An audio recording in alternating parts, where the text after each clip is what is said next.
Assalamualaikum warahmatullahi wabarakatuh. Perkenalkan kami dari kelompok 5. Di sini kami akan mempresentasikan materi tentang korupsi dan upaya pemberantasannya dalam pandangan Islam. Pokok pembahasan yang akan kita bahas di dalam materi ini yaitu yang pertama, yaitu korupsi, yang kedua motif-motif korupsi, yang ketiga bahaya korupsi, yang keempat budaya anti korupsi.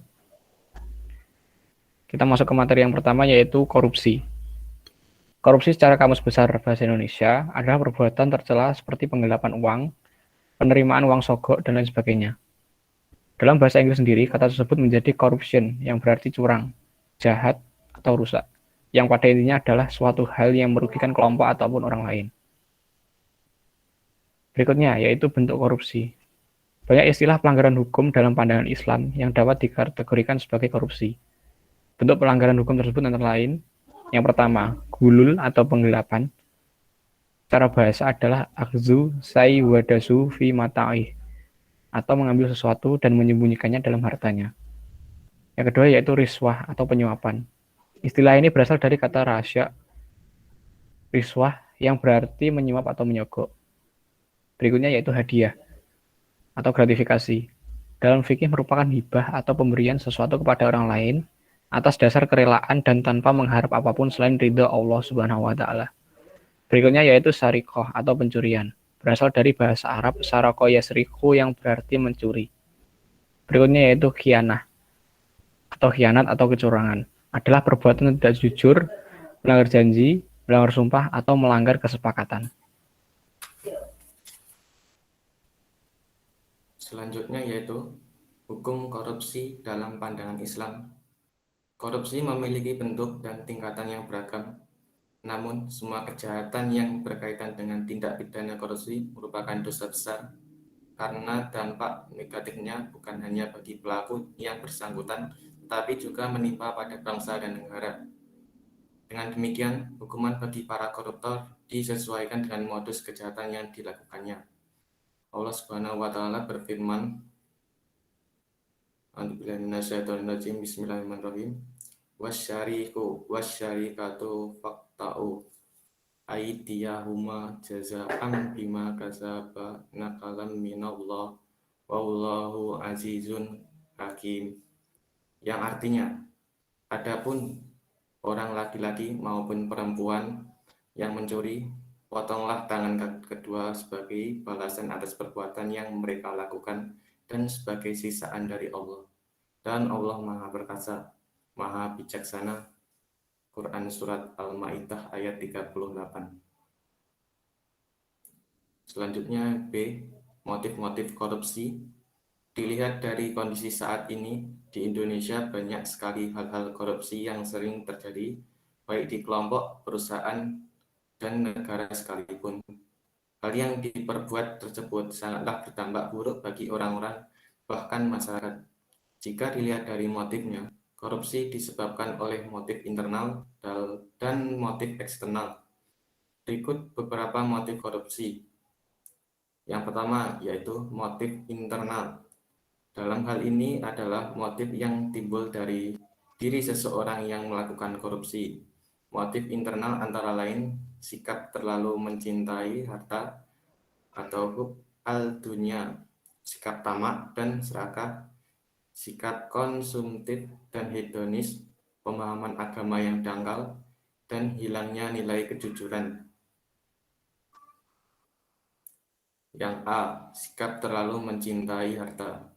Menurut Kiai Haji Bisri Mustafa, akar segala permasalahan korupsi adalah hub al-dunya, yaitu berlebihan dalam mencintai dunia. Dunia yang seharusnya hanya wasilah atau perantara, berubah menjadi gaya atau tujuan akhir. Yang B. Sikap tamak dan serakah. Merupakan dua sikap yang sering mengakibatkan manusia mengalami kehinaan dan kehancuran.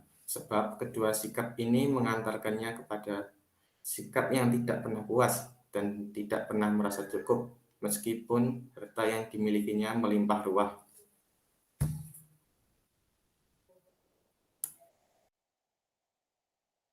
Sikap hidup konsumtif dan hedonis. Sikap konsumtif adalah sikap berlebih-lebihan dalam mengkonsumsi atau pembelajaran harta tanpa peduli pada nasib orang lain.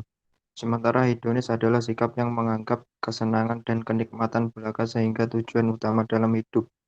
Dengan dua sikap tersebut, manusia tidak segan menghalalkan segala cara termasuk korupsi untuk mendapatkan harta yang berlimpah. Hilangnya nilai kejujuran. Kejujuran merupakan aset terpenting bagi orang yang beriman karena kejujuran mampu membawa kita ke jalan yang lurus dan dapat dipercaya oleh masyarakat sekitar. Di lain sisi, kejujuran akan menunjukkan kita dari perbuatan korupsi yang akan mencelakai diri kita sendiri.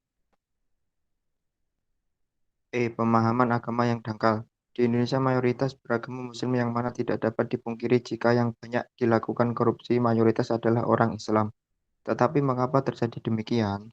Karena kurangnya wawasan mereka dan kurang pedulinya mereka terhadap agama dan hal yang akan terjadi selanjutnya. Sehingga mereka lebih mementingkan diri mereka sendiri daripada memikirkan penderitaan yang dialami oleh orang yang dirugikan. 2. Motif eksternal. Selain motif internal, terdapat pula motif eksternal yang mempengaruhi seseorang untuk melakukan korupsi. Motif eksternal seperti adanya kesempatan dan sistem yang rapuh, faktor budaya, faktor kebiasaan, dan kebersamaan, dan penegakan hukum yang lemah. Adanya kesempatan dalam sistem yang rapuh. Salah satu sebab seseorang dalam melakukan tindak pidana korupsi yaitu adanya kesempatan dan peluang serta didukung oleh sistem yang kondusif untuk berbuat korupsi. Seperti tidak adanya pengawasan yang melekat dari atasan, atau justru atasan yang menyuruh untuk berbuat korupsi. Faktor budaya. Merupakan suatu kebiasaan bagi orang Indonesia bahwasanya seseorang menjadi pejabat tinggi dalam sebuah pemerintahan, maka yang bersangkutan akan menjadi sandaran dan tempat bergantung bagi keluarga. Akibatnya, ia dituntut untuk melakukan berbagai cara agar memperoleh penghasilan yang ekstra, yaitu korupsi.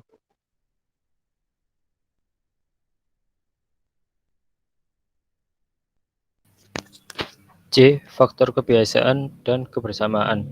Fakta membuktikan bahwa seseorang yang terlibat korupsi tidak lepas dari rekan atau teman mereka selama menjabat di pemerintahan tersebut. Hal ini karena telah terjadi sebuah kebiasaan yang telah melekat pada diri mereka untuk berbuat hal yang merugikan orang lain secara bersama. Dan hal ini tidak lepas dari pengaruh lingkungan sekitar selama ia berada di pemerintahan tersebut. Yang D. Penegakan hukum yang lemah.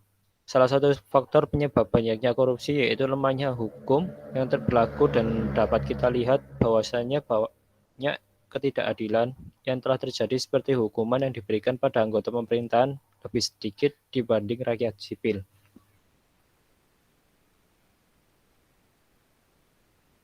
C. Bahaya korupsi. Yang pertama, terhadap individu. Jika budaya korupsi tersebut telah mendarah daging pada seseorang, maka orang tersebut telah berusaha menghancurkan dirinya, merusak ibadahnya, mempermainkan doanya, dan menghancurkan keluarga serta keturunannya. Hal ini dikarenakan orang yang memakan harta korupsi sama dengan orang yang memakan harta haram. Dampak yang terjadi dari perbuatan tersebut adalah yang pertama, pelakunya akan masuk neraka. Kedua, pemakan barang haram tidak akan mencapai derajat takwa. Yang ketiga, orang yang makan makanan haram, kesadaran beragamanya sempit. Dan yang keempat, pemakan harta haram tidak diterima amalnya dan ditolak doanya. Yang kedua, terhadap kehidupan generasi muda. Salah satu efek negatif yang paling berbahaya dari korupsi dalam jangka panjang adalah rusaknya generasi muda. Dalam masyarakat yang korupsi, telah terjadi kebiasaan sehari-hari. Anak-anak tumbuh menjadi pribadi antisosial. Hal ini sebagaimana tertuang dalam kata-kata hikmah yang artinya pemuda hari ini adalah pemimpin di hari esok.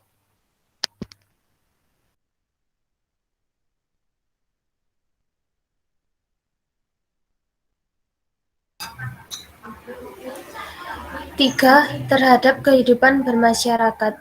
Jika korupsi telah membudaya dan menjadi kebiasaan sehari-hari dalam suatu masyarakat, maka ia akan menjadikan masyarakat tersebut sebagai masyarakat yang kacau. Fakta empiris hasil penelitian di banyak negara dan teori-teori ilmu sosial menunjukkan bahwa korupsi berpengaruh negatif terhadap rasa keadilan sosial dan kesetaraan sosial. 4. Terhadap sistem politik, menghasilkan pemerintahan dan pemimpin masyarakat yang tidak legitimate atau sah di hadapan masyarakat yang dapat memicu terjadinya instabilitas sosial politik dan integrasi sosial. 5. Terhadap sistem birokrasi administrasi, tidak efisiennya birokrasi dan meningkatkan biaya administrasi prinsip dasar berdampak pada meluasnya keresahan sosial, ketidaksetaraan sosial, dan selanjutnya mungkin kemarahan sosial yang menyebabkan jatuhnya para birokrat.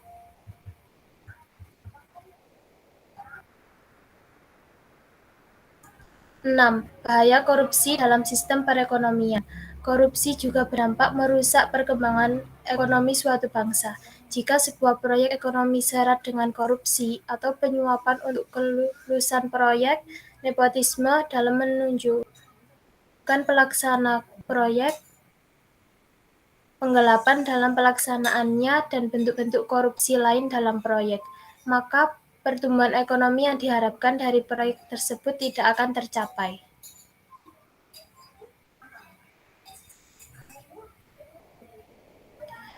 D. Budaya anti korupsi. 1. Budaya tidak mencontek dan plagiat. Pendidikan pada hakikatnya adalah serta didik dengan dilandasi oleh kekuatan spiritual keagamaan, pengendalian diri, kepribadian, kecerdasan, akhlak mulia, serta keterampilan. Dengan demikian, pendidikan mempunyai peran yang strategis dalam membangun karakter mahasiswa. Tujuan pendidikan bukan hanya untuk mengembangkan inteligensi akademik mahasiswa, tapi juga membentuk mahasiswa yang berbudaya jujur.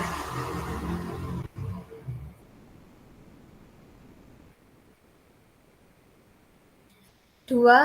Memegang teguh amanah. Amanah berasal dari bahasa Arab dalam bentuk masdar dari amina, amanatan, yang berarti jujur atau dapat dipercaya. Menurut Kamus Besar Bahasa Indonesia, amanah adalah sesuatu yang dipercayakan atau dititipkan kepada orang lain. Sedangkan menurut Al-Maraghi, amanah adalah sesuatu yang harus dipelihara dan dijaga agar sampai kepada yang berhak memilikinya. Baik, demikian akhir presentasi kami. Semoga bermanfaat untuk kita semua. Sekian, wassalamualaikum warahmatullahi wabarakatuh. Waalaikumsalam warahmatullahi wabarakatuh.